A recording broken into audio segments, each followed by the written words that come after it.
podcast to the people. Also starting to do some community work in the DMV area. Been protesting, whatever I can do for the Black Lives Matter movement.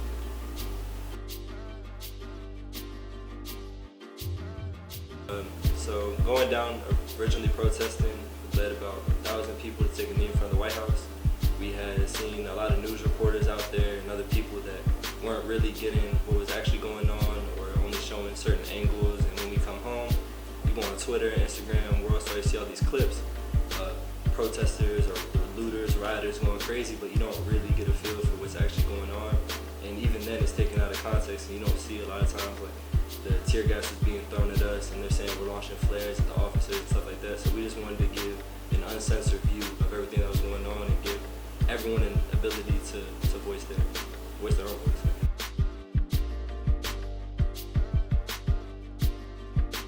Yeah, so there was a lot of different ones. So the first night was probably the most intense night, right in front of the White House.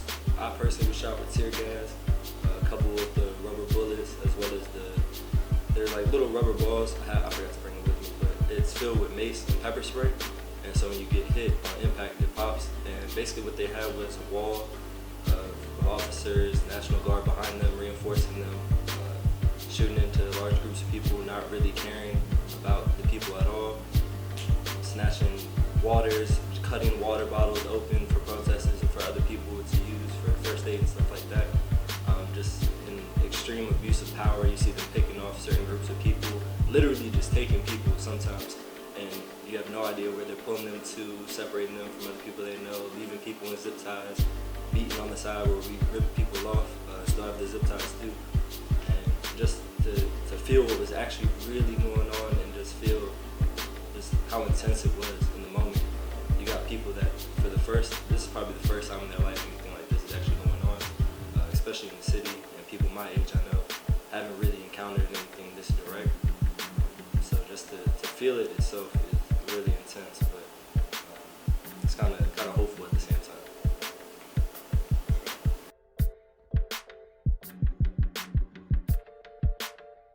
Yeah, so originally I didn't even mean to climb the sign. I went up there to kind of help direct people after I was leading some chants and some other things in front of the White House, but went over to the 16th, the Black Lives Matter Plaza sign, what is now, climbed the light pole because two kids had been just with another family a block away because of how just deep everyone was, ended up going missing. So climbed the sign and started a little chant just to send out the names and just like the t-shirt information just so we could find them. It took about 45 seconds, found everybody, got them back with their families. Then also started giving people direction because from up there I was able to see the different formations and they were pushing another group of protesters from the left.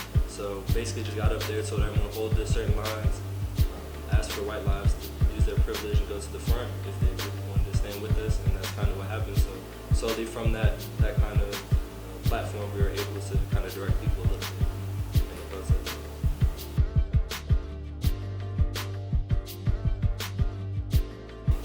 I think I lean a little bit towards Brother Malcolm. He has a really good way of going a little bit more in depth to it in The Ballad of the Bullet. And basically what he's also talking about with Dr. King is there's a difference between physical, financial, educational, just continue to fight back. So I would agree more towards Malcolm X by any means necessary because we can't lose. It's not a fight where we have the option or we can put it up to a certain extent. We don't have an option. We can't lose. These are people's lives. It's not opinion based. This is real life.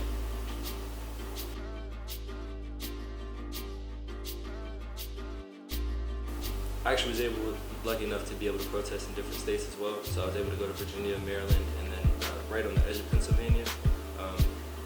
In DC, obviously a large majority of the police force is African American themselves. And in certain areas, you could tell they tend to put certain officers, not systematic, but systemic the way they do it. You had some officers that were out there that were shedding tears. They pulled off the line because you could see that it was getting to them. They could feel the pain. They understood. You had other officers that were sitting there smiling, laughing like they enjoyed it, smacking their shields, rocking side to side. It's like they couldn't wait to get out there. Yeah, the police, I've always had interesting experiences growing up, especially moving around so much as well. I know in Virginia, it's a little bit more of the direct side, like being searched, walking home from church, coming home from Starbucks, from working. Had officers in high school, multiple kids at our high school could tell you the exact same story. Our student resource officer is saying, I can't wait till you're 18, once you leave these walls, you're mine. But it's like anything else where you're always going to have those good and the bad apples, but just like the election, just like the police system overall, the military, I don't think we should be pointing out all the good cops all the time, because you shouldn't be rewarded for doing your job. Teachers don't get put on the news for doing great, for this and that. Like, you're just doing your job. You're here to protect and serve, and that's it. So just having the individual cops there, it was cool to see some of them, but when you have the same police force that's being told to take a knee because they believe that the protesters aren't going to react as violently, and then you fake take a knee with us and then come through and you're the same people that are beating people, moving people to the side, it's kind of, it kind of throws it all away.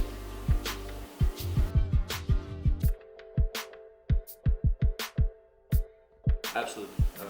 Absolutely. I think a lot of them, it's companies, anyone at this point, your silence is violent because you kind of have that bystander effect where you're just watching and allowing it to happen.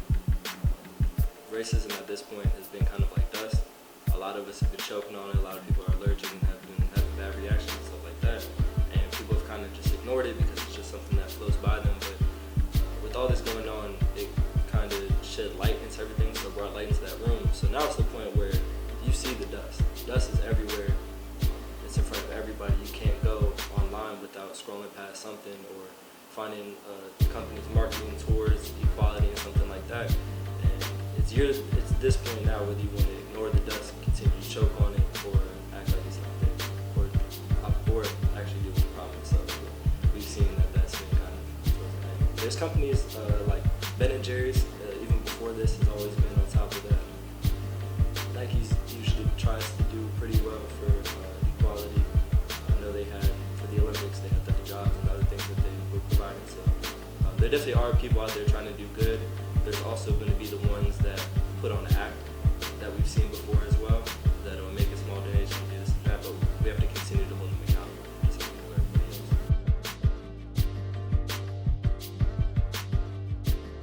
Yeah, having a father who was incarcerated in and out basically my whole life, ended up getting a couple strikes, seeing him go through the justice system, rehabilitation centers, having an older brother who went through the same thing, went through the same justice system. My mom kind of took me away from all that and basically just taught me to just be respectful, and doesn't mean going out of my way, but just not giving them any more of a reason. They don't need a reason, but just not creating a bigger problem for yourself. Just yes sir, no sir, just get through it. You may not like it, you're not going to like it, you're not going to enjoy it at all, but just give them the power trip for the moment. Growing up, that's always what I was taught. It's a lot of times it is for ego, it's for control, it's for power. I think the first time I was actually stopped was in 3rd grade without my mom, nobody around, getting off, walking in Manassas, Virginia, behind Klein's ice cream shop, and now looking around like, who are they stopping, who are these lights for? And it's like, what? It's for me. And it's just, I don't know, it's kind of a hard thing to read, because I'm the oldest of 11 as well, so having 5 little brothers and 5 little sisters, I didn't realize I was passing that same mentality on to them, that just do what you can to just get through and survive, when that's all I really could teach them, because it's that fear, like, you want to do something yourself, like you're going out to these protests and doing all these things, but you understand the effect you have on not only you, but your loved ones. Like, you may be willing to sacrifice something, but you also have to think of the repercussions as well, which is also why I started backing up with the protesting and doing certain things, because yeah, they can do whatever they want at this point. You realize right or wrong, on camera, off camera, it's just something they didn't give them permission to do. And yeah, having that mindset of just get through it, be respectful, deal with it, and just live to see another day. It's kind of the mindset they gave me.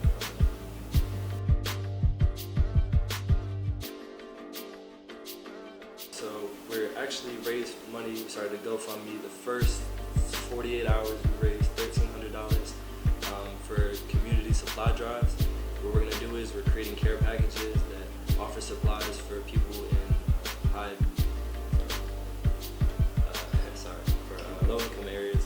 So whatever your socioeconomic status is, there's items that WIC or welfare, SNAP, EBT don't cover. Simple toiletries, shampoo, conditioners, soap, diapers, tampons, stuff like that. These are necessities. These aren't optional things, but these are supplies we can give them to keep a little bit more money into their pocket, and also realize that we do have the ability to support each other. I started this with just a couple of my friends from college. Have over 75 volunteers to actually just pick up the stuff. We have another 200 volunteers to help distribute it.